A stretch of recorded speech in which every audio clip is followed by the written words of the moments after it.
En ligne.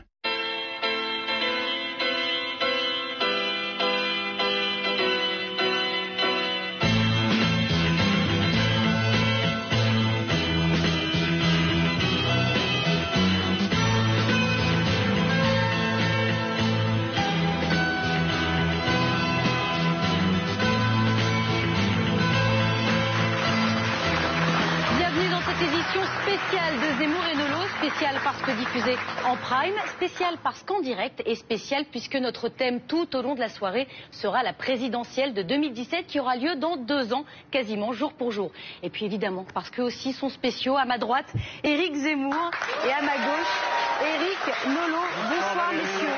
Je trouve que le prime vous va bien au teint. Vous êtes d'accord? Ça vous donne un peu de couleur? Nous sommes devenus des chasseurs de prime. Ah, c'est vrai. C'est bon à savoir, on le note. Et puis, Prime et aussi le direct. D'ailleurs, vous pouvez tout au long de l'émission réagir sur le Twitter avec le hashtag ZenPP. Et on commence tout de suite avec la bande-annonce. Un sommaire conséquent avec 2 matchs, 2 débats, un grand témoin et même un voyant. Nous débuterons par le match Zemmour versus Nolo, un match avec une question simple. Qu'attendez-vous, mes chers Éric, de la prochaine élection présidentielle? Le premier débat, quant à lui, portera sur la crédibilité réelle ou supposée du Front National pour 2017. Nous devions accueillir Marion Maréchal Le Pen pour nous en parler, mais celle-ci nous ayant planté à la dernière minute, c'est Robert Ménard qui fera face à Jean-Marie Le Guen. Notre second débat sera consacré à 2 candidats encore non déclarés, mais que l'on risque bien de retrouver dans 2 ans, jour pour jour, François Hollande et Nicolas Sarkozy. Alors, on prend les mêmes et on recommence. Pour y répondre, sur le ring, Julien Drey et Henri Guénaud. Ensuite, et en exclusivité, grâce à Tanguy Pastureau, nous pourrons déjà vous raconter la présidentielle de 2017 comme si vous y étiez. Nous poursuivrons avec un nouveau match, mais ce sera le match des éditorialistes avec un casting de rêve, Guylaine Ottenheimer et Franz-Olivier Gisbert. Et nous terminerons avec notre grand témoin, philosophe, académicien, polémiste et j'en passe. C'est Alain Finkielkraut qui viendra conclure ce numéro spécial. Messieurs, est-ce que vous êtes prêts? Toujours. C'est vrai? Alors le match peut commencer. Alors comme promis, une seule et même question pour vous deux. Qu'est-ce que vous attendez de cette prochaine élection présidentielle de 2017? Éric Nolo. Bon, on n'épilogue pas sur Marion Maréchal Le Pen. Hein. Comme vous voulez. On peut en parler encore un peu. En 4 saisons, c'est la première fois que ça nous arrive. Un soir de direct, un soir de prime. C'est inadmissible. C'est terrible. Voilà, c'est inadmissible. Il y a des choses qui ne se font pas. Maintenant, ça c'est pour 2015. Parlons de 2017. Moi, c'est très simple. J'attends 2 choses principalement. Je souhaite que 2017 soit la dernière élection d'un président au suffrage universel. Ah. Oui. Et vous y croyez? Moyennement, si je suis un peu seul, mais enfin, il y a des gens qui ont commencé seuls et après qui ont fini par imposer leurs idées. Non, moi, tout simplement, j'en ai marre des concours de Mister France, comme il y a des concours de Miss France, qui tiennent sur les mêmes estrades, les mêmes mots vides de sens. Toutes les Miss France vous disent qu'elles veulent la paix dans le monde. Vous avez un candidat qui vous dit que la finance, c'est son ennemi. Ni l'un ni l'autre n'y croit du tout. Et ça peut paraître une blague, mais je crois que ça crée une fatigue démocratique, ça accentue la défiance envers la politique et que ça se finira mal. Un jour, moi je suis pour un régime parlementaire. Voilà. Ça c'est ma première chose que j'attends, mais je laisse Zemmour présenter. Non, parce que je pense que non, ça se finira pas mal parce que ça se finira peut-être mal, mais pas à cause de ce que dit Nolo. C'est pas l'élection du président de la République au suffrage universel, mais je pense qu'on en parlera tout à l'heure avec Ottenheimer et Gisbert. Comme d'habitude, il est en avance. Une bonne phrase. Très bonne phrase. Voilà. En revanche, je pense que ça finira mal parce que peut-être les promesses ne sont jamais tenues, effectivement. Mais ça n'est, oui, mais là où tu te trompes, et on en parlera tout à l'heure, c'est que ce n'est pas lié au principe même de l'élection présidentielle. Non, pas du tout. Que tu ne peux pas tenir des propos raisonnables contre les candidats. Pas du tout. Il y a, je te rappelle, et je le rappellerai, mais tu me forces à avancer l'émission. Sous De Gaulle, Pompidou, Giscard, les promesses étaient tenues. Et même Mitterrand en 81 a tenu ses promesses. Ce n'est qu'après. D'autres temps, d'autres zones. Non, c'est parce que c'est l'Europe qui a changé, mais on en parlera tout à l'heure. En revanche, sur 2017, vous voyez, je fais comment vous dites, teasing, ou je sais pas comment on dit. Teasing, ouais, voilà. Absolument, c'est ça, c'est bien. C'est les leçons anglais, voilà, ça progresse. Alors, 2017, normalement, je n'attends rien. C'est-à-dire que normalement, l'élection est déjà pliée. Elle est faite. C'est-à-dire qu'on aura Marine Le Pen au second tour, que la bataille, ça sera au premier tour pour savoir qui sera en face de Marine Le Pen, que ça sera la bataille entre Sarko et Hollande, Et même normalement, le premier tour ne servira à rien puisque Hollande est déjà planté et que donc en fait la vraie élection présidentielle, ce sera la primaire au sein de l'UMP entre Sarkozy et Juppé. En novembre 2016. C'est la logique. C'est la logique. Bon, maintenant. Aucun revirement total de situation n'est possible. Je mets tout de suite un bémol, puisque 2 ans avant l'élection présidentielle, tout le monde s'est toujours planté. En 93, Balladur était élu. En 2000, Jospin était élu. Ouais. En 80, Rocard était élu et Giscard était élu. Enfin, Eric, tu dis que c'est joué, puis après... Non, oui, c'est ça. Alors finalement... Non. T'engager un peu, là, prendre des risques. Non. Je dis, voilà ce qui devrait logiquement se passer. Maintenant, je préfère préciser que, effectivement, 2 ans à l'avance, alors je vais m'engager. Ah, on l'attendait. 2 ans à l'avance, c'est le vainqueur annoncé qui ne gagne pas. C'est vrai. Donc là, comme le vainqueur annoncé a été successivement Juppé, Sarkozy et tout, c'est dangereux pour eux. Maintenant, mon schéma traditionnel, normalement, il devrait s'inscrire, comme j'ai dit, avec Marine Le Pen au second tour et la bataille pour être en face d'elle et pour gagner en face d'elle. J'ai oublié. Parce que normalement, elle ne gagne pas l'élection présidentielle. Ouais, enfin, tu t'es pas mouillé, quoi. Et moi, la deuxième chose que j'attends, c'est qu'on cesse de parler de projet pour la France, mais qu'on commence à parler de vision pour la France. L'alternative, ça peut pas être entre choisir des gérants de centre-droite et des gérants de centre-gauche. Il faut dire quelle France on attend et ce qu'on attend. Incarner une vraie, je crois que rien, si on ne passe pas au niveau supérieur, rien ne pourra se passer parce que c'est désespérant. C'est ça que j'aime chez Nolo. Oui, parce que dans la même phrase, il se contredit. Vas-y. D'abord, il nous dit il faut supprimer l'élection du président de la République au suffrage universel. Et puis, 5 minutes après, il nous dit mais il faut une vision pour la France. Oui. Il n'y a qu'un président de la République et un suffrage universel qui peut avoir une vision pour la France. Mais là aussi, un Premier ministre de régime parlementaire n'a pas de vision. Il gère. Regarde dans tous les pays. Je vais te dire une chose. Mais là aussi, j'anticipe sur le débat à venir. C'est que comme il y a impossibilité de faire des nouvelles majorités parlementaires parce que ce sont des écuries présidentielles. Tu vas nous sortir la grande coalition. Alors, absolument. Oui, Bayrou, mais on en parlera. Et on reparlera de la grande coalition et de la République, ne t'en déplaise. On en reparlera plus tard. Oui, Bayrou. Et lève les yeux au ciel, ça te va très bien au teint. Merci, ça commence très très bien. Merci en tout cas. Messieurs, pour cette entrée en matière, on passe tout de suite à notre premier débat. On nous le dit, on nous le promet, le FN serait la grande surprise de la prochaine élection présidentielle. Mais les querelles intestines et familiales ne vont-elles pas nuire à la nouvelle image du Front National? On en débat avec Robert Ménard et Jean-Marie Le Guen, juste après la question qui fâche de Maxime Thuillier. J'ai très clairement indiqué à ceux de mes électeurs que mon objectif était d'arriver au pouvoir. Le Front National le clame haut et fort, son objectif, le pouvoir. Et pourtant, depuis quelques semaines, le père Le Pen essaye de tuer la fille ou vice-versa. Sous cette première question, un Oedipe mal géré pourrait-il faire imploser le FN? Aujourd'hui, je ne me sens pas dans une communauté d'idées et de valeurs avec Jean-Marie Le Pen. Voilà, je ne le considère plus comme un camarade militant. Il a installé le mouvement à une époque où certains là, qui réclament son scalp étaient en couche-culotte. Et derrière les querelles familiales se pose une nouvelle question. Y a-t-il de lignes politiques au sein du Front National? Il y a une ligne politique emmenée par Marine Le Pen et Florian Philippot. C'est le souverainisme, c'est le rétablissement du franc, c'est la renationalisation de l'économie. Il y a une ligne politique plus conservatrice qui est plutôt incarnée par Marion Maréchal Le Pen. Non au grand changement, au grand remplacement, non à l'islamisation de la culture, non à l'étranger, non à l'immigration. Des différences qui s'affirment et une nouvelle interrogation. Le programme économique du FN est-il crédible?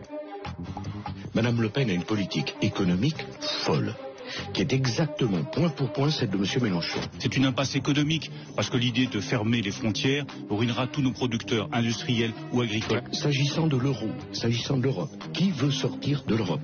Madame Le Pen. Et pourtant toujours la même angoisse. Le FN est-il aux portes du pouvoir? Je ne crois pas à la capacité de Le Pen de gagner la présidentielle, de faire un gouvernement crédible et de gagner les législatives dans la foulée. Elle serait obligée de se vendre à l'UMP, d'être l'otage de l'UMP. Et puis par ailleurs, si elle arrivait à être présidente, la France bougerait. La France des jeunes, la France des Antilles, la France qui ne veut pas être représentée à la face du monde par Marine Le Pen, elle bougerait. Est-ce que le pays ne se bloquerait pas? Un programme économique controversé, une famille déchirée, un semblant d'unité malmenée. D'où cette question qui fâche. Le FN sera-t-il un jour capable de gouverner? Jean-Marie Le Guen, bonsoir. Bonsoir. Vous êtes secrétaire d'État chargé des relations avec le Parlement. Merci d'avoir accepté notre invitation. Et Robert Ménard, bonsoir. Merci beaucoup d'avoir accepté aussi notre invitation, un peu au pied levé, hein, puisque c'est le moins qu'on puisse dire. Exactement, vous remplacez Marion Maréchal Le Pen. C'est pas la prétention de la remplacer. N'empêche que vous êtes là à sa place, puisqu'elle a décommandé un peu à la dernière minute. Vous êtes maire de Béziers et proche de Marine Le Pen. Alors justement, si elle n'est pas là ce soir, vous pensez que c'est parce que le climat est si tendu au FN qu'elle avait peur peut-être de venir sur le plateau? Écoutez, j'en sais rien, je ne parle pas à la place de Marion Maréchal Le Pen. J'imagine que c'est une situation compliquée. Attendez, alors, le grand-père, la tante, elle... Alors le grand-père justement, on vient de l'apprendre, a été suspendu. Hein, donc son statut d'adhérent a été suspendu par le FN. Qu'est-ce que ça vous évoque? Rien, c'est l'affaire du Front National, je vous avoue. Moi, j'ai du mal à comprendre. Il est toujours président d'honneur? Je sais pas, donc j'en sais rien. Président non adhérent, ce serait le premier. C'est ça. Ouais, je sais pas. En même temps... Écoutez, là, ça fait sourire, mais les histoires de famille en politique, en France, il y en a sans arrêt. Je sais pas... À ce point-là, à ce point-là, c'est rare. Madame Aubry, elle est la fille de qui? Oh non, mais une querelle comme ça... Non, mais enfin, attends, elle est la fille de qui? Ça n'a jamais interféré dans... ça n'a jamais interféré pendant la présidentielle de 2007, quand la candidate était la compagne, puisque c'est comme ça qu'il faut dire, du patron du Parti socialiste. Bien sûr, c'est pas forcément une bonne chose, mais ça arrive régulièrement. Alors moi, je vais pas me poser des questions là-dessus. Maintenant, oui, ça doit être difficile pour elle de se retrouver dans cette situation. Jean-Marie Le Guen, une réaction à ce qui se passe au FN en ce moment? D'abord, l'absence de Marion Maréchal Le Pen n'est pas là par hasard. C'est pas anodin. Ça montre, d'une part, le fait qu'elle ne sait pas quoi dire. Elle n'arrive pas aujourd'hui à défendre une position.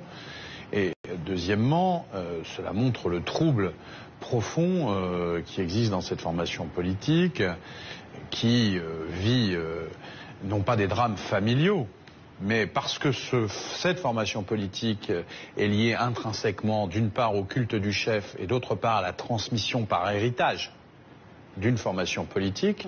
On est aujourd'hui dans une histoire à la Borgia, je ne sais trop quoi, on parle sans arrêt d'assassinat, de mort, de violence. Et d'ailleurs... Oui, on n'en est pas là. J'écoutais M. Le Pen en expliquer qu'un bureau exécutif avait vocation à l'exécuter. Madame Le Pen qui disait qu'on n'avait pas le droit de vie et de mort sur le Front National. Enfin, je veux dire, tout ça n'est pas anodin.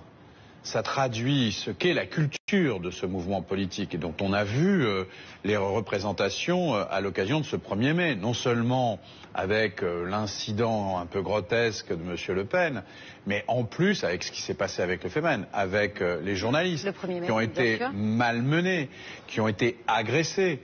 Et donc on voit bien qu'il y a, au-delà d'une volonté de banalisation, soi-disant, et la mise en scène de ce soir, où on nous dit que M. Le Pen serait mis de côté, que ses propos n'engagent plus le Front National, c'est cette stratégie de banalisation du Front National, de dédiabolisation.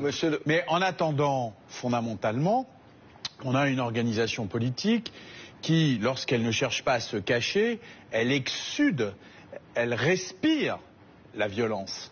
Elle est profondément porteuse d'un projet qui est un projet de division, qui est un projet dont on essaye de cacher les idées les plus rancies, c'est vrai, mais qui ne sont pas véritablement condamnées par le Front National. Ce qui est condamné, c'est la prise de parole par Jean-Marie Le Pen. Ce n'est pas les propos en tant que tels n'ont pas été condamné ni par Marine Le Pen et encore moins par Marion Maréchal Le Pen. Vous nous autorisez à parler. Voilà. Merci, Monsieur Le Guen. Je vous en prie. Alors, je vous rappelle que théoriquement, je suis votre invité. Mais justement, je vous ai laissé parler, mais je suis là aussi pour répondre. Non, mais Monsieur Zemmour, je vous en prie, je vous donne la parole. Sinon, vous parlez avec Valérie, c'est bien comme ça. Mais on fera ça. Zemmour et Nolot, ça s'appelle pas Le Guen et Valérie. Prochainement. Vous organisez ça si vous voulez. Parce que vous avez raison, vous avez parce qu'on perd du temps. Allons-y. En fait, là, il y a quelque chose qui m'amuse dans ce que vous dites, parce que vous avez tout à fait raison sur un point. Pourtant, j'essaye pas d'être drôle. Hein. Non, mais vous êtes drôle malgré vous. Vous êtes comme moi, vous êtes malgré vous. Vous avez raison sur un point, mais vous le dites pas comme ça. C'est que cette histoire familiale, entre guillemets, ramène le Front National à son côté, moi je dirais boutiquier. C'est-à-dire, on a toujours dit, c'est la boutique Le Pen, c'est le côté petit commerce Le Pen qui transmet à sa fille, etc. C'était déjà ce que lui reprochait Maigret il y a 15 ans, etc. Ils se sont déjà affrontés là-dessus. En revanche, il y a deux choses qui me gênent dans votre propos. La première, quand vous dites ça exude la violence, etc. C'est très juste. Mais je suis assez vieux journaliste politique pour me souvenir de l'affrontement entre Rocard et Mitterrand et entre Fabius et Jospin. Alors là, vous avez raison, ça n'excluait pas la violence. On ne parlait pas de mort. Vous avez tout à fait raison. Ils voulaient s'étriper, ils voulaient se tuer. C'est exactement la même chose. La politique, c'est violent. Non. Je me souviens de l'affrontement entre Pasqua Séguin. C'était la même chose, monsieur. Mais vous voyez toujours la même chose. Pour vous, la démocratie et la plutocratie, c'est la même chose. Mais c'est ça le problème que vous avez, c'est que tout est égal. Mais oui. C'est pas le cas. C'est ça le problème. Je encore des valeurs démocratiques. Je suis plus de gauche que vous. Il y a des gens qui sont tous les êtres humains. On va essayer de s'écouter un tout petit peu pendant ce débat. Deuxièmement, attendez, j'ai pas fini. Mais t'as jamais fini. Deuxièmement, je serai jamais aussi long que Le Guen, donc je suis tranquille. Oui, mais c'est pas loin. Deuxièmement, je suis désolé, je peux vous interrompre. Mais non, il y a quelque chose. Il y a quelque chose. Il y a quelque chose de moi pour le débat. Mais si on va avoir besoin de vous. On va avoir besoin de vous. On peut retourner. Non. Je finis. Non, il faut quand même que vous affrontiez. Je trouve que Ménard a un problème avec effectivement ce que j'ai dit, c'est-à-dire ce côté boutiquier, on ne peut être au Front National que si on est un Le Pen, mais vous avez un problème, c'est-à-dire que le fait que Jean-Marie Le Pen soit un peu ostracisé, ça va vous gêner maintenant pour agiter l'épouvantail Le Pen comme vous avez fait. C'est ce que j'ai essayé de démontrer, c'est qu'il n'y avait absolument, autant il y a une volonté, on le voit bien, tactique de mettre sous le tapis un certain nombre de poussières, autant il n'y a pas, et si l'absence notamment de Marion Maréchal Le Pen, lance quelque part un défi, parce que c'est la question que je lui aurais posée. Est-ce que vous vous opposez non pas au fait que votre grand-père, puis c'est de ça dont il s'agit, s'exprime, mais est-ce que vous condamnez les propos qui sont les siens? Est-ce que vous condamnez la série de propos racistes pour lesquels d'ailleurs il a été un certain nombre de fois condamné? Est-ce que ces propos racistes et antisémites sont condamnés par Marion Maréchal Le Pen? C'est ça la question. C'est pas de savoir si elle trouve dommage que son grand-père s'exprime ou pas. C'est de savoir si elle condamne. Et ensuite je me permettrai de dire un mot. Tout à fait. Monsieur Le Guen, aujourd'hui, il se passe ce qui se passe au Front National. Et vous n'avez pas compris qu'il y a une condamnation de la patronne du Front National des propos du président d'honneur. Il n'y en a pas. Le fait de tenir les propos, mais la nature des propos. Attendez, mais vous rigolez. Mais écoutez, c'est pour ça que personne vous écoute. C'est pour ça que vous êtes battus. C'est pour ça que vous continuerez à être battus. C'est pour ça que le peuple ne veut plus entendre parler de vous. Pardon, monsieur Le Guen, s'il vous plaît. Moi, je vous écoute. Dire des propos comme ça.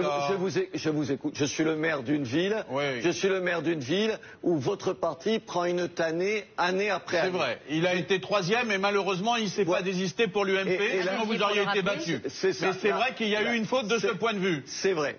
C'est vrai. Vous avez raison. Vous êtes battu, vous n'en tirez aucune conséquence. Vous avez été élu grâce au maintien d'un candidat socialiste, je le regrette. Attendez, on vient de passer des élections départementales où vous avez fait 20% des voix dans mes cantons. Qu'est-ce que vous racontez? Vous avez gagné le département dans l'Hérault? Vous avez gagné le département dans l'Hérault? Les 3 cantons à Béziers. Alors on va pas refaire les départementales. Ce que je veux vous dire, c'est que bien sûr qu'il y a un changement au Front National. Bien sûr. J'en parle d'autant plus librement que je ne suis pas au Front National. Mais au Rassemblement Bleu Marine. Non plus. Non plus. Je ne suis ni à l'un ni à l'autre. Je suis soutenu par le Front National parce que j'ai des accords avec eux et des désaccords. Vous avez été élu avec le soutien du Front National. Et je pense, monsieur.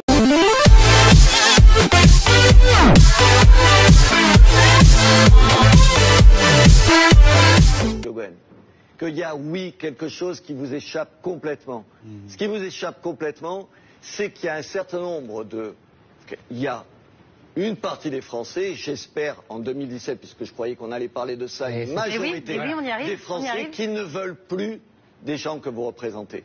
Qui ne veulent plus de ces deux partis qui se succèdent et qui font à peu près la même politique, qui font que le chômage augmentait sous monsieur Sarkozy, qui continue à augmenter sous monsieur Hollande. C'est ça la réalité. Et le reste, vous ne tromperez personne. Non, mais ensuite, on vous a compris, monsieur Ménard. Non, mais là, j'ai laissé parler tout le monde. Le problème, c'est que vous avez fait dévier le débat. Le débat, c'est pas ça. Qu'est-ce qui se passe? Le FN est devenu à la fois un parti comme les autres, avec soupçon de financement illégal, avec soupçon de compte en Suisse, avec opposition de ligne et querelle de personnes. Ça, maintenant, le FN, qui était à peu près protégé de ça, est devenu un parti comme les autres. Comme le Parti socialiste. Mais oui, mais d'autres, je le dis moi-même. Mais il reste un parti pas comme les autres, parce que le spectacle qui a été offert pendant le 1er mai, avec une milice qui a molesté des femmes, qui manifestaient... Une milice. Oui, absolument. J'ai vu les agissements d'une milice. Ils ont molesté des femmes qui manifestaient. Il faut peser ces mots. Je les pèse, croyez-moi. C'est vrai. Ils manifestaient certes bruyamment, mais de manière pacifique, qui a frappé des journalistes. Je vous mets au défi de trouver un autre parti qui agit comme ça. Donc vous essayez d'éliminer en disant c'est devenu un parti comme les autres. Non, ce qu'on a vu là, moi, m'a choqué. Monsieur Nolot, je n'approuve pas le fait qu'on malmène des gens. J'étais le patron de Reporters sans frontières pendant des années, ça ne me vient même pas à l'esprit. Donc sur ce terrain-là, il n'y a pas de discussion. Je ne suis pas un supporter d'éphémère. Attendez, là, vraiment... Vous n'êtes pas exprimé énormément. Mais vous me le demandez. Alors on vous écoute. Mais attendez, mais vous rigolez ou quoi? Je vous ai attendu pour me battre pour la liberté de la presse. Là, ça regardez ce qui se passe chez vous, là. Regardez ce qui se passe chez vous. Ne soyons pas hypocrites. Arrêtez d'être avec votre langue de bois. C'est elles qui fait des sacrilèges d'église. Arrêtez. Mais pas lors de cette manifestation. Crâne rasé qui étrangle à moitié. Alors, attaquer les femmes. Monsieur Le Guen, vous allez défendre les femmes? Non, monsieur Le Guen. Mais monsieur Le Guen, vous allez défendre les femmes? Ils font des sacrilèges. Alors, Regarde. Mais elles font exprès. Des crânes rasés qui étranglent la moitié des femmes. Mais oui. Vous tombez dans tous les panneaux. Ah bah tiens, là le panneau, regarde-le. Monsieur Nolot, vous continuez à dire ça et vous continuerez à voir cette droite souverainiste que vous détestez augmenter parce que vous êtes tellement caricatural. Parler de milice, il l'étrangle à moitié et tout. C'est tellement le contraire de la réalité. Qu'elle a été malmenée, je ne le conteste pas. J'ai vu une milice à l'heure. Pénétrer de force dans des chambres d'hôtel et malmener des femmes. Elles ne font que ça. J'en sais quelque chose. Pendant 20 ans à Reporters sans frontières, je n'ai fait que ça. Donc je sais ce qu'elles cherchent. Elles cherchent justement un incident comme ça. Mais vous arrêtez de me dire que la démocratie est malmenée. J'arrêterai quand l'un et l'autre vous direz que c'est inadmissible. Mais c'est inadmissible de provoquer. Oui, les fémènes, c'est inadmissible de faire le sacrilège d'église. Elles sont inadmissibles. Elles ne sont pas dans une église. Non, mais là, ça n'a rien à voir. Ils ont déjà fait dans une église. C'est vrai que vous les avez jamais vus ou dans une synagogue ou dans une mosquée. Oh, c'est joli ça. En tout cas, c'est pas le débat. C'est joli là. La synagogue et la mosquée, j'aime beaucoup là. Qu'est-ce que ça veut dire? Non mais c'est bien. Ça veut dire Monsieur Ménard, heureusement que vous n'êtes pas au Front National. Parce que sinon, il vous exclurait bientôt. Mais vous êtes stupide ou quoi? Ça veut dire oui, vous êtes stupide et de mauvaise foi. Ça veut dire quoi? Ça veut dire que les fémènes, elles vont dans une église foutre le bordel, qu'elles le fassent dans les mêmes. En tout cas, c'est pas le débat. C'est pas le débat. Elles étaient la même chose. Oui, il n'y a pas besoin de gratter beaucoup pour voir. Est-ce qu'on pourrait parler de des choses sérieuses? Et surtout de 2000 et de 2017. Du tout. Est-ce qu'on peut parler de 2017? Est-ce que la candidature de Marine Le Pen est crédible pour 2017? Ah, parce qu'elle est moins crédible que ceux qui ont amené la France où elle est. Elle est moins crédible que François Hollande avec le bilan qu'il a. Elle peut gouverner. Elle est moins crédible que quoi? Non, je vous pose la question. Elle peut aujourd'hui gouverner. Que monsieur Sarkozy. Attendez. Non, on peut le faire chapitre par chapitre. Est-ce que c'est crédible, par exemple, de vouloir sortir de l'euro et de l'Union européenne? Voilà. Chapitre par chapitre, pas la peine de s'énerver. C'est un des désaccords que j'ai deux désaccords avec le Front National. Je le dis, je leur ai dit 20 fois. Un, je pense. Attendez, vous avez aucun désaccord avec vos amis du Parti socialiste? Vous me faites pouffer de rire ou quoi? Après, je n'ai pas dit grand-chose jusqu'à présent. Alors, vous avez deux désaccords. Deux désaccords. Un, sur l'euro. Je pense qu'aujourd'hui, y compris avec l'expérience qu'on vient de voir... Oh, arrêtez, ça va, cet humour débile. Oh là là, mais non, mais ça va, on va arrêter. Écoutez, moi, je vous interromps pas. Détendez-vous, monsieur Ménard. Détendez-vous. C'est vrai qu'avec la langue de bois que vous manipulez, vous pouvez... Alors, sortir de l'euro pour vous? Un, sortir de l'euro après ce qu'on vient de voir, y compris sur la Grèce, je serais infiniment plus prudent. Ce qui ne veut pas dire que sur l'Europe, il ne faille pas montrer du doigt un certain nombre de problèmes sur l'Europe, sur la bureaucratie européenne. Sortir de l'Union européenne, là, c'est pas quelques problèmes, c'est sortir de l'Union européenne. Je pense que ça. Le deuxième, je le dis et je le répète sans arrêt, c'est je suis infiniment plus libéral sur le terrain économique. Je ne me suis pas battu en pensant que la retraite à 60 ans était une absurdité, la demander, pour dire qu'aujourd'hui, si c'est Marine Le Pen qui la demande, je suis d'accord. Alors, non, attendez, je suis pas d'accord. Voilà. Ça, c'est la brochure de Marine Le Pen en 2012, pour l'élection présidentielle. Donc, moi, je tourne la première page, le premier paragraphe en haut, je vais vous demander si vous êtes d'accord sur ce programme. Tous les salaires jusqu'à 1500 € bénéficieront d'une augmentation de 200 € net. Attendez, c'est ce que je viens de vous dire. Vous êtes pour ça? Bien sûr que non. Ah ben, non, mais ça, c'est pas l'euro, ça, c'est un autre point. Alors, je continue. Non, mais attendez, je prends le point d'après. Attendez. Monsieur Le Guen, non, mais attendez. On va pas jouer à ça. Attendez, c'est intéressant. Monsieur Le Guen, attendez. C'est intéressant cette discussion. Si vous voulez, je peux prendre le point d'après. La revalorisation des pensions de retraite sera effectuée de même que les pensions de réversion, qui pourront et qui sont actuellement fixées à un maximum de 18 720 € et qui sont rehaussées de 30 000 €. Vous êtes d'accord avec ça? Non plus. Bon, alors ça fait les deux premiers points du programme, je n'ai pas d'accord. C'est intéressant, 30 secondes. Parce que là, effectivement, on a, et c'est dommage pour ça qu'on ait M. Ménard, parce qu'effectivement, il peut dire, moi je ne suis pas au Front National, et c'est pas mon programme, etc. Donc la discussion est compliquée. Apparemment, il y a au sein du Front National des gens qui sont hostiles à cette ligne-là aussi. C'est le grand enjeu de leur affrontement d'aujourd'hui avec ce que moi j'appelle la ligne Philippot, la ligne, etc. contre et les gens qui sont plus libéraux et qui refusent ça. Mais donc ça, apparemment, le programme du Front National n'est pas crédible sur le plan économique. En revanche, il est discuté sur le front économique. En revanche, Monsieur Le Guen, attendez. C'est juste. Mais non, mais c'est fondamental. C'est énorme. Mais Monsieur Le Guen, c'est juste l'opposé l'un à l'autre. Mais laissez-moi finir. Allons-y. C'est votre réaction qui est curieuse. Moi, je trouve que vous devriez avoir de la tendresse pour cette partie du programme du Front National, parce que... Je ne suis pas un démagogue, moi. Attendez. Pour vous, Monsieur Zemmour, la gauche, c'est la démagogie. Pour moi, c'est la cohérence et la... Monsieur Le Guen, votre programme pendant des années. Pas du tout, Monsieur Zemmour. De gauche, arrêtez, non, mais on connaît votre balai, Monsieur Zemmour. Excusez-moi. Non, ce n'est pas un programme de gauche. Quand c'est démagogique, ce n'est pas un programme de gauche. Vous avez la vérité, Monsieur Zemmour. Vous savez mieux que moi ce qu'est le programme de gauche. Vous savez mieux que le Front National ce qu'est le programme du Front National. Vous savez ce qui est bien et ce qui n'est pas bien. Donc effectivement... Mais vous savez, c'est pas parce que vous parlez sur moi que vous me faites taire. Je vous dis simplement de gauche, et que c'est d'ailleurs ce que vous reproche une partie du Parti Socialiste, une partie du Front de gauche, etc. d'avoir abandonné ça. Du Parti Socialiste. Mais même le Parti communiste ne dit pas des choses comme ça. Mais non, absolument. On vient de voir que le programme économique était nul et non avenu, même vu par des personnes assez proches du Front National. Deuxièmement, avec quelle majorité parlementaire? C'est vous qui allez faire la pointe, monsieur Général. Une question. Un président de la République élu à sa majorité, tout le monde l'a eu. Bien sûr. Ça, c'est pas une chose. Pour être clair, monsieur Nolot, si j'ai des désaccords sur le terrain économique, je suis d'ailleurs pas le seul au Front National à en avoir. C'est un débat sur le front, à l'intérieur même du Front National. J'en parle, vous le savez, tout le monde le sait. Sur le reste, monsieur Le Guen, je suis d'accord. C'est quoi le reste? Le reste, c'est l'immigration. Alors, allez-y, c'est quoi votre proposition sur l'immigration? Sur l'immigration... Il y a combien d'immigrants en France, monsieur? Vous pouvez me dire à peu près? Combien on reçoit d'immigrés chaque année, monsieur Le Guen, en France? 150, 200 000? Vous savez combien il y a dans... Attendez, monsieur Le Guen. Non, il n'y a pas 150, 200 000. Bien sûr qu'il y a 150, 200 000. Je vous demande combien il y a d'immigrés en France. Vous pouvez me répondre? Mais non, parce qu'on ne peut pas le savoir, monsieur Le Guen. Les statistiques n'existent pas. Non, les statistiques ethniques, elles n'existent pas, monsieur Le Guen. Ce pas des statistiques ethniques, monsieur, l'immigration. Non, ce n'est pas des statistiques ethniques. Monsieur Le Guen, Zemmour, laissez 2 minutes, une seconde. Vous voulez bien? Non, mais si vous voulez répondre à ma place, c'est très bien. Prenez la place du Front National, là, vous vous démasquez un petit peu trop, monsieur Zemmour. Allez au bout de votre idée. On a l'habitude. On n'est pas tout le débat sur l'immigration. Moi, ça... Là, mais attendez, ils ne veulent pas débattre sur l'économique. Pourquoi voulez-vous débattre? Pourquoi on ne débat pas sur l'immigration? Parce que ça va prendre les 20 minutes qui restent. Je connais Zemmour comme si je l'avais fait. Non, mais attendez. Alors, vous me connaissez peut-être moins si vous m'aviez fait... On se connaît un peu quand même. Oui, on se connaît un tout petit peu, effectivement. Oui, bien sûr, sur les questions sociétales, sur les questions de l'immigration... C'est quoi les questions sociétales? Sur le mariage pour tous que vous avez fait passer. Alors, ça veut dire quoi? Sur la GPA. Vous proposez sur la destruction de la famille que vous mettez en œuvre. Et oui, arrêtez vos fantasmes. Attendez, non, c'est pas. Mais Robert Ménard, plus précisément, est-ce que vous voulez revenir? La destruction de la famille. Vous voulez la destruction de la famille Le Pen, c'est ça dont vous parlez? Valérie, non. Est-ce que vous voulez revenir 1 sur l'IVG, 2 le mariage pour tous, 3 l'abolition de la peine de mort? Je vous pose 3 questions.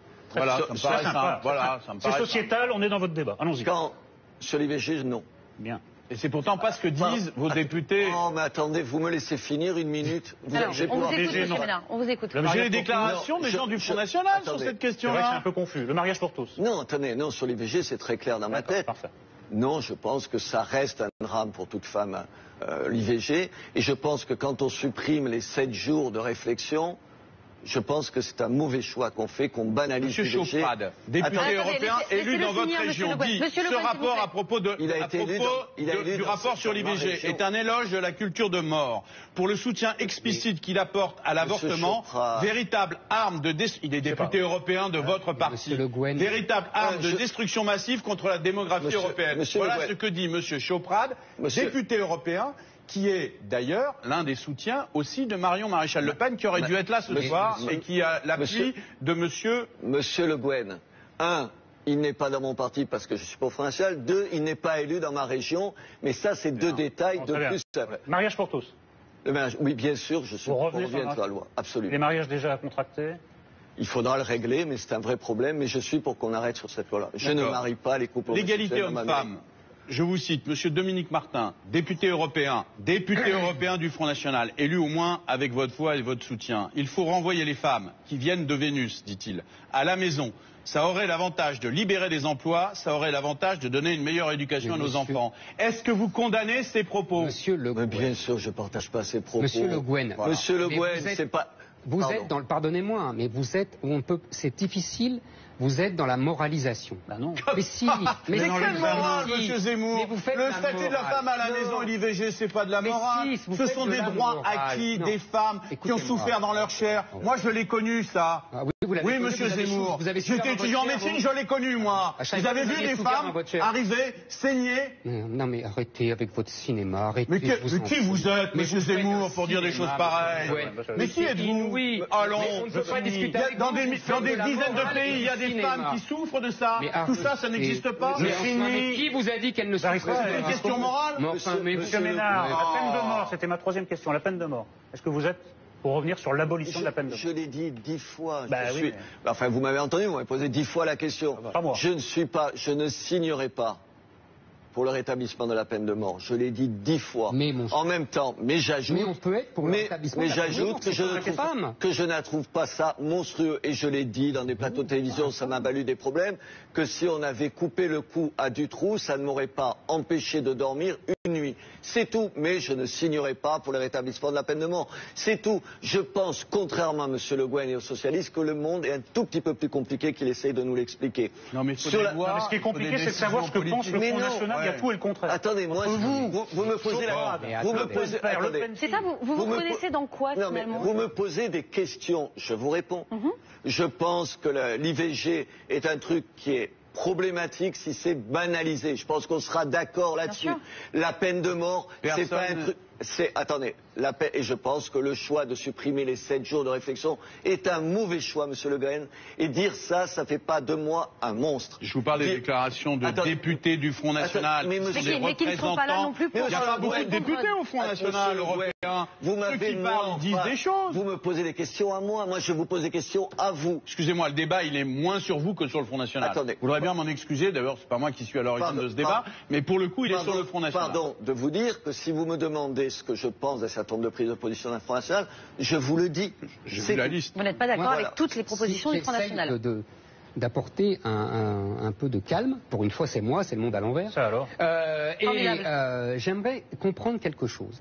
Moi, je suis assez d'accord pour dire à Ménard et au Front National que, les gens du Front National se contredisent entre eux. 2, qu'il n'est pas prêt au Parti Socialiste, Attendez, alors laissons finir Éric Zemmour. Qu'il n'est pas prêt aujourd'hui à gouverner, qu'il n'a pas préparé l'après, parce que de toute façon, il s'est toujours vécu dans un mode protestataire et que ça n'a pas fondamentalement changé d'après, malgré les déclarations de Marine Le Pen. Donc vous voyez, ça c'est clair.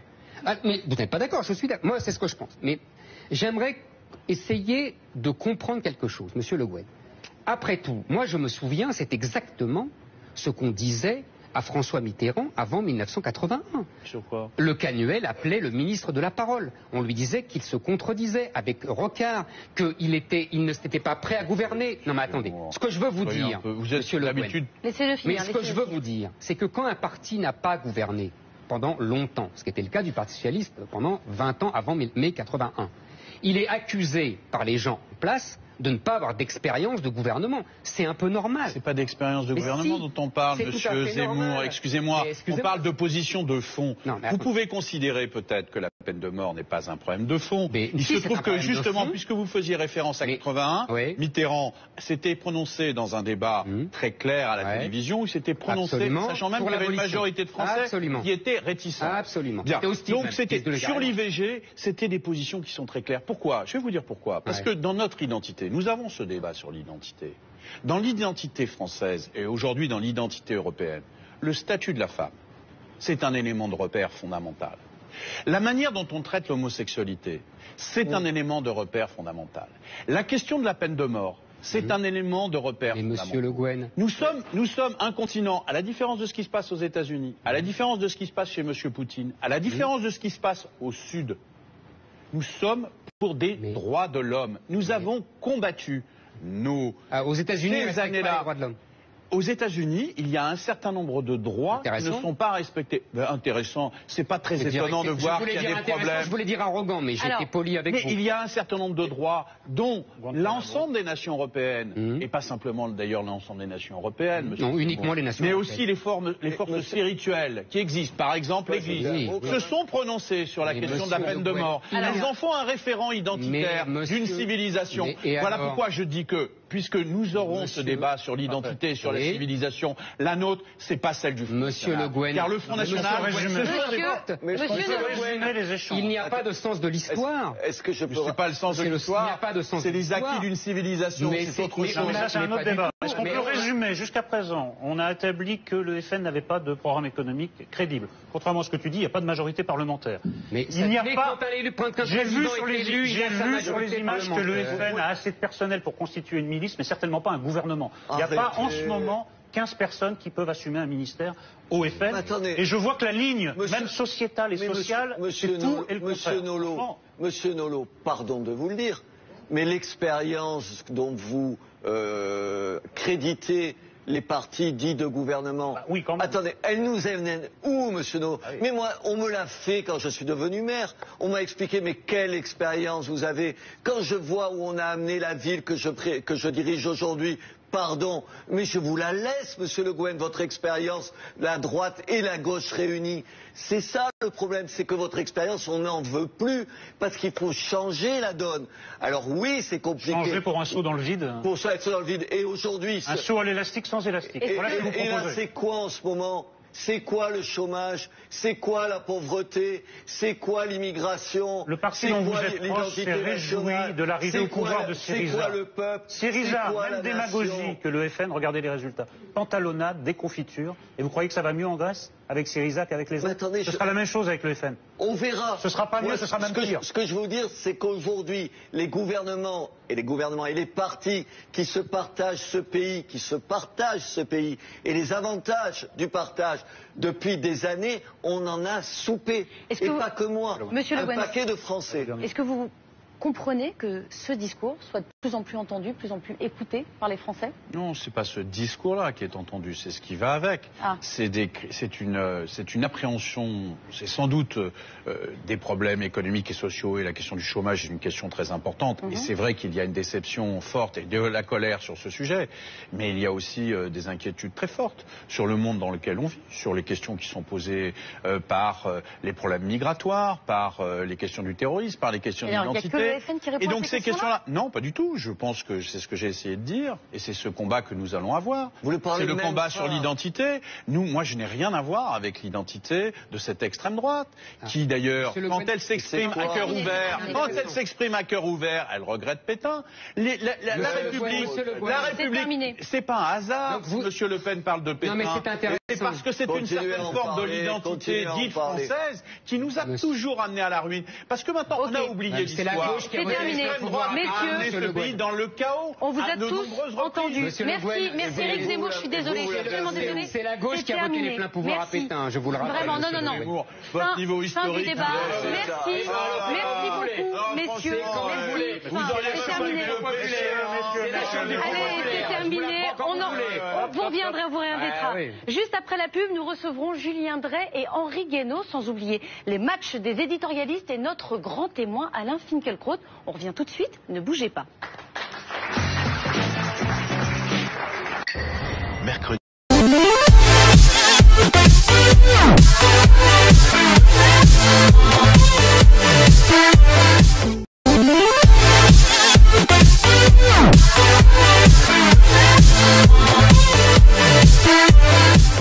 En ligne.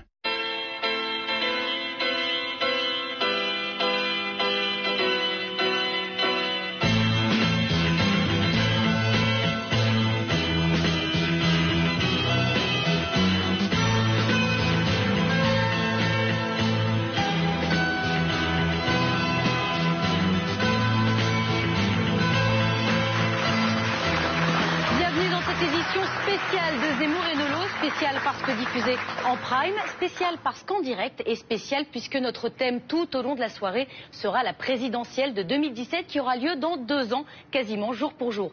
Et puis évidemment parce que aussi sont spéciaux à ma droite, Éric Zemmour et à ma gauche, Éric Nolo. Bonsoir messieurs. Je trouve que le prime vous va bien au teint. Vous êtes d'accord ? Ça vous donne un peu de couleur ? Nous sommes devenus des chasseurs de prime. Ah, c'est vrai. C'est bon à savoir, on le note. Et puis, Prime et aussi le direct. D'ailleurs, vous pouvez tout au long de l'émission réagir sur le Twitter avec le hashtag ZenPP. Et on commence tout de suite avec la bande-annonce. Un sommaire conséquent avec 2 matchs, 2 débats, un grand témoin et même un voyant. Nous débuterons par le match Zemmour versus Nolo, un match avec une question simple. Qu'attendez-vous, mes chers Éric, de la prochaine élection présidentielle? Le premier débat, quant à lui, portera sur la crédibilité réelle ou supposée du Front National pour 2017. Nous devions accueillir Marion Maréchal Le Pen pour nous en parler, mais celle-ci nous ayant planté à la dernière minute, c'est Robert Ménard qui fera face à Jean-Marie Le Guen. Notre second débat sera consacré à 2 candidats encore non déclarés, mais que l'on risque bien de retrouver dans 2 ans, jour pour jour, François Hollande et Nicolas Sarkozy. Alors, on prend les mêmes et on recommence. Pour y répondre, sur le ring, Julien Drey et Henri Guénaud. Ensuite, et en exclusivité, grâce à Tanguy Pastureau, nous pourrons déjà vous raconter la présidentielle de 2017 comme si vous y étiez. Nous poursuivrons avec un nouveau match, mais ce sera le match des éditorialistes avec un casting de rêve, Guylaine Ottenheimer et Franz-Olivier Gisbert. Et nous terminerons avec notre grand témoin, philosophe, académicien, polémiste et j'en passe. C'est Alain Finkielkraut qui viendra conclure ce numéro spécial. Messieurs, est-ce que vous êtes prêts? Toujours. C'est vrai? Alors le match peut commencer. Alors comme promis, une seule et même question pour vous deux. Qu'est-ce que vous attendez de cette prochaine élection présidentielle de 2017? Éric Nolot. Bon, on n'épilogue pas sur Marion Maréchal Le Pen. Hein. Comme vous voulez. On peut en parler encore un peu. En 4 saisons, c'est la première fois que ça nous arrive. Un soir de direct, un soir de prime. C'est inadmissible. C'est terrible. Voilà. C'est inadmissible, il y a des choses qui ne se font pas. Maintenant, ça c'est pour 2015, parlons de 2017. Moi c'est très simple, J'attends 2 choses principalement. Je souhaite que 2017 soit la dernière élection d'un président au suffrage universel. Ah oui. Et vous y croyez? Moyennement, si je suis un peu seul, mais enfin, il y a des gens qui ont commencé seuls et après qui ont fini par imposer leurs idées. Non, moi tout simplement, j'en ai marre des concours de Mister France, comme il y a des concours de Miss France, qui tiennent sur les mêmes estrades, les mêmes mots vides de sens. Toutes les Miss France vous disent qu'elles veulent la paix dans le monde. Vous avez un candidat qui vous dit que la finance, c'est son ennemi. Ni l'un ni l'autre n'y croit du tout. Et ça peut paraître une blague, mais je crois que ça crée une fatigue démocratique, ça accentue la défiance envers la politique et que ça se finira mal. Un jour, moi je suis pour un régime parlementaire. Voilà. Ça c'est ma première chose que j'attends, mais je laisse Zemmour présenter. Non, parce que je pense que non, ça se finira pas mal parce que ça se finira peut-être mal, mais pas à cause de ce que dit Nolo. C'est pas l'élection du président de la République au suffrage universel, mais je pense qu'on en parlera tout à l'heure avec Ottenheimer et Gisbert. Comme d'habitude, il est en avance. Bonne phrase, très bonne phrase. Voilà. En revanche, je pense que ça finira mal parce que peut-être les promesses ne sont jamais tenues, effectivement. Mais ça n'est, oui, mais là où tu te trompes, et on en parlera tout à l'heure, c'est que ce n'est pas lié au principe même de l'élection présidentielle. Non, pas du tout. Tu ne peux pas tenir des propos raisonnables contre les candidats. Pas du tout. Il y a, je te rappelle, et je le rappellerai, mais tu me forces à avancer l'émission. Sous De Gaulle, Pompidou, Giscard, les promesses étaient tenues. Et même Mitterrand en 81 a tenu ses promesses. Ce n'est qu'après. D'autres temps, d'autres hommes. Non, c'est parce que c'est l'Europe qui a changé, mais on en parlera tout à l'heure. En revanche, sur 2017, vous voyez, je fais le comment vous dites, teasing, ou je sais pas comment on dit. Teasing, ouais, voilà. Absolument, c'est ça, c'est bien. C'est les leçons anglais, hein, voilà, ça progresse. Alors, 2017, normalement, je n'attends rien. C'est-à-dire que normalement, l'élection est déjà pliée. Elle est faite. C'est-à-dire qu'on aura Marine Le Pen au second tour, que la bataille, ça sera au premier tour pour savoir qui sera en face de Marine Le Pen, que ça sera la bataille entre Sarko et Hollande. Et même normalement, le premier tour ne servira à rien puisque Hollande est déjà planté et que donc en fait la vraie élection présidentielle, ce sera la primaire au sein de l'UMP entre Sarkozy et Juppé. En novembre 2016. C'est la logique. C'est la logique. Bon, maintenant. Aucun revirement total de situation n'est possible. Je mets tout de suite un bémol. Puisque 2 ans avant l'élection présidentielle, tout le monde s'est toujours planté. En 93, Balladur était élu. En 2000, Jospin était élu. Ouais. En 80, Rocard était élu et Giscard était élu. Enfin, Eric, tu dis que c'est joué, puis après... Non, oui, c'est ça. Alors finalement... Non. J'ai engagé un peu, là, prendre des risques. Non. Je dis, voilà ce qui devrait logiquement se passer. Maintenant, je préfère préciser que, effectivement, 2 ans à l'avance... Alors je vais m'engager. On l'attendait. 2 ans à l'avance, c'est le vainqueur annoncé qui ne gagne pas. C'est vrai. Donc là, comme le vainqueur annoncé a été successivement Juppé, Sarkozy et tout, c'est dangereux pour eux. Maintenant, mon schéma traditionnel, normalement, il devrait s'inscrire, comme j'ai dit, avec Marine Le Pen au second tour et la bataille pour être en face d'elle et pour gagner en face d'elle. J'ai oublié. Parce que normalement, elle ne gagne pas l'élection présidentielle. Ouais, enfin, tu t'es pas mouillé, quoi. Et moi, la deuxième chose que j'attends, c'est qu'on cesse de parler de projet pour la France, mais qu'on commence à parler de vision pour la France. L'alternative, ça peut pas être entre choisir des gérants de centre-droite et des gérants de centre-gauche. Il faut dire quelle France on attend et ce qu'on attend. Incarner une vraie, je crois que rien, si on ne passe pas au niveau supérieur, rien ne pourra se passer parce que c'est désespérant. C'est ça que j'aime chez Nolo. Oui, parce que dans la même phrase, il se contredit. Vas-y. D'abord, il nous dit il faut supprimer l'élection du président de la République au suffrage universel. Et puis, 5 minutes après, il nous dit mais il faut une vision pour la France. Oui. Il n'y a qu'un président de la République et un suffrage universel qui peut avoir une vision pour la France. Mais là aussi, un Premier ministre de régime parlementaire n'a pas de vision. Il gère. Regarde dans tous les pays. Je vais te dire une chose. Mais là aussi, j'anticipe sur le débat à venir. C'est que comme il y a impossibilité de faire des nouvelles majorités parlementaires parce que ce sont des écuries présidentielles, ça va nous sortir la grande coalition. Alors, absolument. Oui, Bayrou, mais on en parlera. Et on reparlera de la grande coalition et de la République, ne t'en déplaise. On en reparlera plus tard. Oui, Bayrou. Et lève les yeux au ciel, ça te va très bien au teint. Mais ça commence très bien. Merci en tout cas. Messieurs, pour cette entrée en matière, on passe tout de suite à notre premier débat. On nous le dit, on nous le promet, le FN serait la grande surprise de la prochaine élection présidentielle. Mais les querelles intestines et familiales ne vont-elles pas nuire à la nouvelle image du Front National? On en débat avec Robert Ménard et Jean-Marie Le Guen, juste après la question qui fâche de Maxime Thuillier.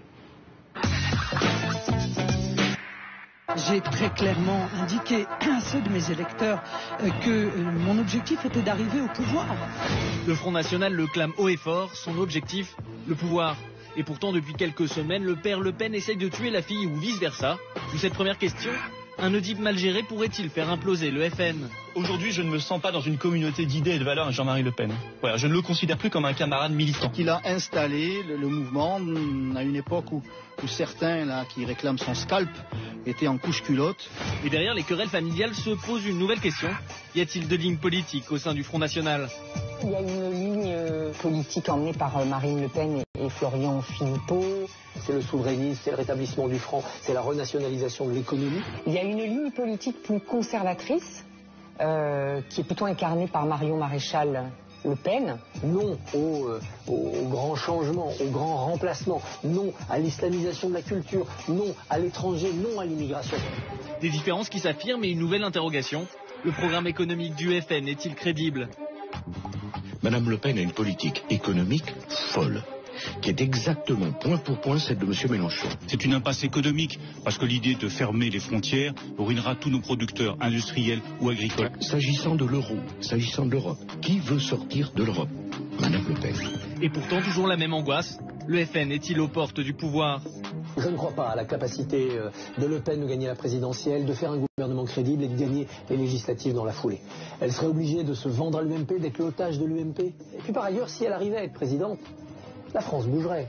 la France des jeunes, la France des Antilles, la France qui ne veut pas être représentée à la face du monde par Marine Le Pen, elle bougerait. Est-ce que le pays ne se bloquerait pas? Un programme économique controversé, une famille déchirée, un semblant d'unité malmenée. D'où cette question qui fâche. Le FN sera-t-il un jour capable de gouverner? Jean-Marie Le Guen, bonsoir. Bonsoir. Vous êtes secrétaire d'État chargé des relations avec le Parlement. Merci d'avoir accepté notre invitation. Et Robert Ménard, bonsoir. Merci beaucoup d'avoir accepté aussi notre invitation, un peu au pied levé, puisque c'est le moins qu'on puisse dire. Exactement, vous remplacez Marion Maréchal Le Pen. C'est pas la prétention de la remplacer. N'empêche que vous êtes là à sa place, puisqu'elle a décommandé un peu à la dernière minute. Vous êtes maire de Béziers et proche de Marine Le Pen. Alors justement, si elle n'est pas là ce soir, vous pensez que c'est parce que le climat est si tendu au FN qu'elle avait peur peut-être de venir sur le plateau? Écoutez, j'en sais rien, je ne parle pas à la place de Marion Maréchal Le Pen.